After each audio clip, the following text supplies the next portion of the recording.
Viidiyoon kun kutaa gaggabaabaa afur of keessaa qaba. Kutaan jalqabaa kan inni ibsu mallattoolee dhukkuba kalee hubachuu kan jedhudha. Kutaan lammaffaan immoo namni dhibee kalee qabu fuduraan soorachuu hin qabne ibsee jira. Kutaa sadaffaan immoo furmaata dhibee kaleef ta'u namni tokko maal gochuu qaba dhibee kalee irraa fayyuuf. Kutaa afuraffaan immoo akkamitti akka kalee fi turuu keenya wantoota summaa'uu irraa qulqulleessuu akka dandeenyu kan ibsudha. Jalqabna. Mallattoolee shan kaleen keessan akka dhibeedhaaf saaxilamaa jiru mul'isan isinitti hima. Kun immoo kumitiin jalina dhibee namoota miidhaa jiru waan ta'eef. Mallattoo tokkoffaan naannoo miila namaa yookaan gulubbii namaa yoo dhidhiitedha. Kunis kan ta'u kaleen namaa yeroo dhukkubu dhangala'aa qaama namaa keessa jiru hundumaa ittisuu dhorkuu hin danda'u. Kanaaf qaama namaa gara gadii keessatti dhangalaawwan kun kuufamuu jalqabu jechuudha. Mallattoon lammaffaan yoo fincaan namaa keessa oomochi baay'inaan jiraatedha. Sana jechuun kaleen nama sanaa pirootinii qaama isaa keessa jiru gara alaatti baasaa jira jechuudha. Kunis akka kaleen haalaan hojii isaa hojjechaa hin jirre mul'isa. Mallattoon sadaffaan dadhabbii addaan hin cinne yoo namatti dhaga'amedha. Kaleen dhiiga seelii diimaa oomishuudhaafis ni gargaara. Kaleen kun yoo dhibame garuu yaa'insi oksijiinii waan hir'atuuf guyyaa guutuu miira dadhabbiitu namatti dhaga'ama jechuudha. Mallattoon afuraffaan afaan namaa namatti hadhaa'u sibiila jechuu yookaan fooliin badaan nama mudachuudha. Kana jechuun summii kan ta'an qaama namaa keessaa gara alaatti ba'aa waan hin jirreef qaama namaa keessatti kuufamuudhaan afaan namaa akka hadhaa'u taasisu. Nyaatas nama jibbisiisu jechuudha. Mallattoonni shanaffaan immoo waa yaadachuu dadhabuu, dandeettii xiyyeeffannoo dhabuudha. Kunis kan uumamu kaleen yeroo feeltoo wantoonni summaa'uun qaama namaa keessatti walitti kuufamuu eegalu. Isaan kun immoo sammuu namaa miidhu.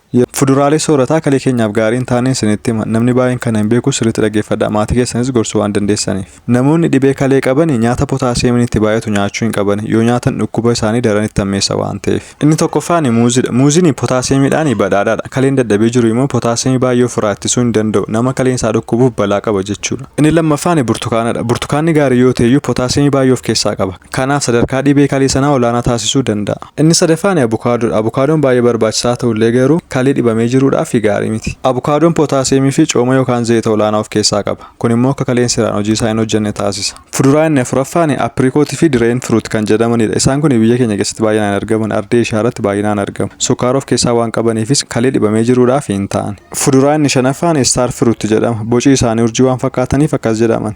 Isaan kunis summii of keessaa qabu. Kalee fayyaa qofti calalee bakkeetti baasuu kan danda'u jechuudha. Garuu kalee dhibamee jiruudhaaf immoo balaadha jechuudha. Du'atti iyyuu geessuu danda'a.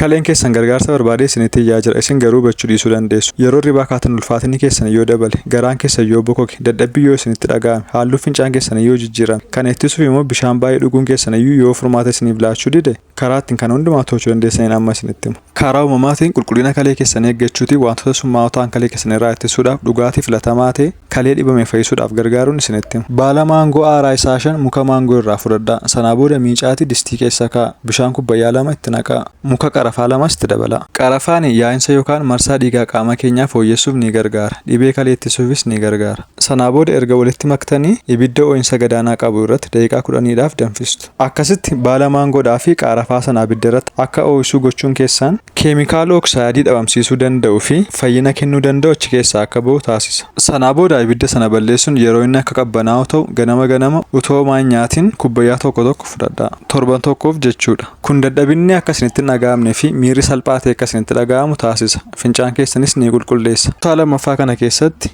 guyyaa 3 keessatti akkamitti akka kalee fi tiruu keessan summiiwwan irraa qulqulleessuu dandeessaniin isinitti hima. Jalqaba kaarotii 2 sooftanii xixiqqeessuudhaan mummurtu. Kaarotiin tushuu kalee eeguudhaaf ni gargaara. Sirna bullaan soorataas ni tumsa. Inni lammaffaan burtukaana. Burtukaana quncisuudhaan xixiqqeessuudhaan mummurtu. Burtukaanni cirracha kalee keessaa ittisuuf gargaara. Sirna bullaan soorataas ni fooyyessa. Keemikaalota summaa'oo ta'an balleessuun seelii tiruu namaas dhibee irraa ittisa. Inni sadaffaan loomidha. Loomis qola isaa irraa baastanii xixiqqeessuudhaan mummurtu. Akkuma burtukaanaa loominis cirracha kalee irraa ittisuuf gargaara. Akkasumas garaachi keenya asiidii barbaachisaa nyaata oomishuuf gargaaru akka oomishu taasisa. Tiruu namaa immoo si'aawwaa taasisa. Wantoonni summaa'oon alatti akka ba'an taasisuun. Afuraffaan jinjibiladha. Jinjibila soofnee xixiqqeessinee mummuru. Jinjibillis dhukkuba kalee ni hir'isa. Egzaamii soorata bulleessuuf gargaaru maddisiisuufis ni gargaara. Wantoota barbaachisoo hin taane caccabsuunis bakkeetti baasa. Inni shanaffaan aappiliidha. Aappilii irraas qola baasuun xixiqqeessinee mummuru. Aappiliin kaleedhaaf baay'ee barbaachisaadha. Maaliik asiidii oomishuun wantoota summii ta'anis ni balleessa. Tiruu namaas ni gargaara. Kana hundumaas erga qopheeffannee ja'affaarratti bishaan kubbayyaa 1 yookaan miliiliitira 150 wajjin meeshaa cuunfaa ittiin qopheessan keessatti walitti makna.